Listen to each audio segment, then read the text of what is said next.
ગાંધીનગર શહેર વિસ્તારમાં સમાવિષ્ટ ઇન્દ્રોડા, બોરીજ, ધોળાકુવા, આદિવાડા, ફતેપુરા, પાલજ અને બાસણ એમ કુલ 7 ગામોના વિવિધ પ્રશ્નો અંગે સરકારમાં મહત્વની રજૂઆત કરવામાં આવી છે। આ રજૂઆતમાં જણાવ્યા અનુસાર છેલ્લા 63 વર્ષથી આ ગામોમાં રહેણાંકની સમસ્યા અંગે કોઈ યોગ્ય વિચારણા કરવામાં આવી નથી। વસ્તી અને પરિવારો વધતા ગ્રામજનોએ મજબૂરીમાં ગામ નજીકની જમીનોમાં કાચા પાકા મકાનો બનાવ્યા છે, જેને કાયદેસર કરી આપવા માટે માંગ કરવામાં આવી છે। વધુમાં જગ્યા અને આર્થિક સંકળામણને કારણે એક જ ઘરમાં એકથી વધુ પરિવારો વસવાટ કરી રહ્યા છે, જેમને સરકાર દ્વારા રાહત દરે પ્લોટ અથવા તો આવાસ ફાળવવાની જરૂરિયાત પર ભાર મૂકવામાં આવ્યો છે।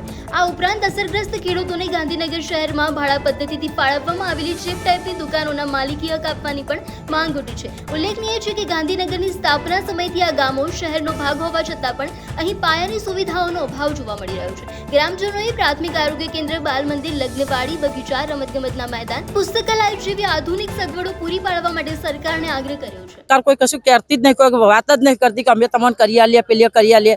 तो अमारा 7 गामोनो प्रश्न छे ने 7 गामोना प्रश्ननो जेनो घर बार होय ने कोऑपरेटिव कार आपवानो एनो प्रश्न छे। अमारे बीजो कोई प्रश्न नहीं, कोई लाभ मळ्या नहीं, कोई कशु मळ्युं नहीं। आ बधी आटली बधी प्रजा जाय छो जवानुं अमारे क्यों